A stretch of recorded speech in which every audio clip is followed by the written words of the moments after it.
almost opposite of what you would think. The airflow is going to kick that rudder, and it's going to cause the airflow to move the nose to the left.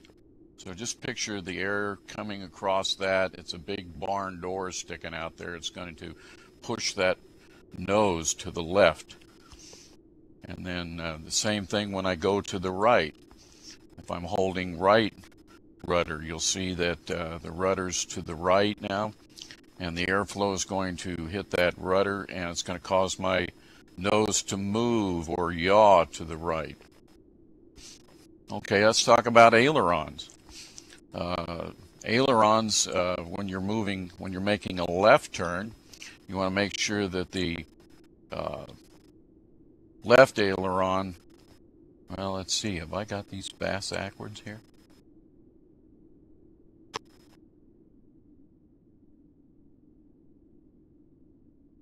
Yeah, right now I do have them backwards. This would be a right turn. I'm going to have to fix that. Okay, so in a right turn, we'd want the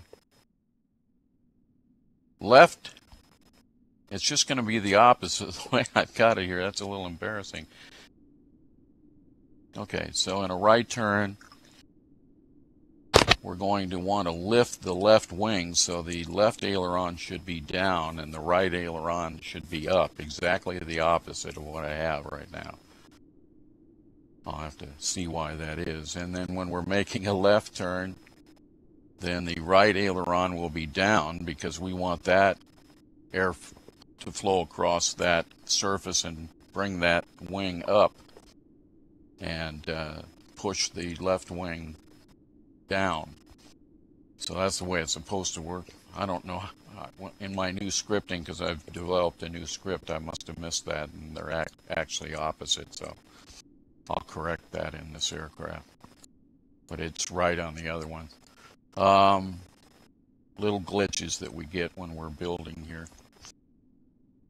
Okay, so ailerons, elevator, and rudder. We've talked about how all of those work.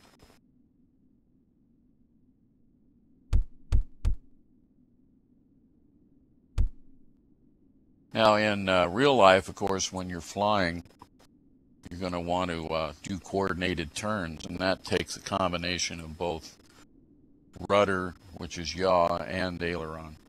Usually lead with the rudder. The idea is to keep the ball centered so that you can have your coordinated turn. Sometimes you have to use a little bit more rudder on takeoff, for instance, to compensate for the P factor of the engine.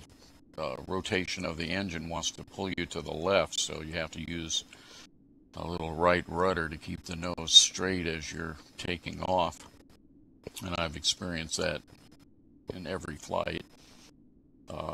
In coordinated turns, we're going to watch the little ball on the turn and bank indicator and try to keep that centered with our rudder by leading with rudder in the turn, and then of course watching our reference outside and then checking back to make sure that we don't have too much rudder, or after a while it becomes a feel to make a good coordinated turn, because you don't want to slide around a turn. You want to have it coordinated so that you got a good combination of banking and yaw. Now, of course, there's sometimes when you're going to want to use opposite aileron and rudder, and that's if you're doing a slip. Let's say that you're a little bit high on your approach, and we can't do these in Second Life, by the way.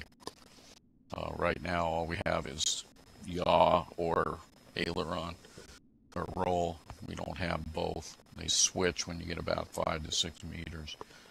But in real life, you would actually use opposite rudder and aileron coordinated so that you can cause the aircraft to descend more quickly. And that's called a slip. And you definitely want to watch your airspeed, not get too slow, because when you're slipping, it does have a tendency to increase the stall speed, so you could stall out quicker. So you want to make sure your nose is down. uh, keep that airspeed up.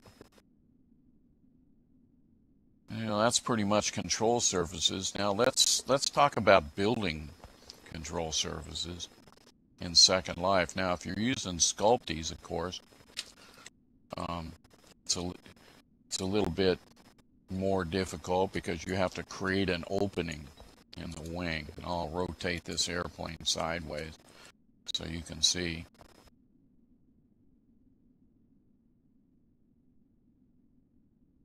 I'm going to go ahead and select just that. Well, let me get the aircraft rounded out here. I have it perfectly straight, but at a 90 degrees from where it is now so you can see it. Yeah, I think if we leave it there, it'll be just fine. I'll go ahead and select just the aileron, and I'm going to pull that up out of the way just so you can see the slot that was created in the Sculptee wing so that this aileron can fit down in there. Okay, everybody see that? Okay, I'm going to put that back. Now on the same thing on the elevator. I'll go ahead and pull that up so you can see the slot that was created in that Sculptee for that elevator. I'll put that back down.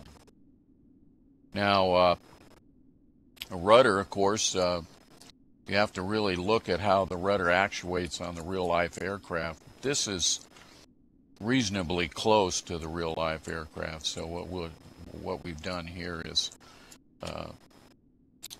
create some of the things that you can't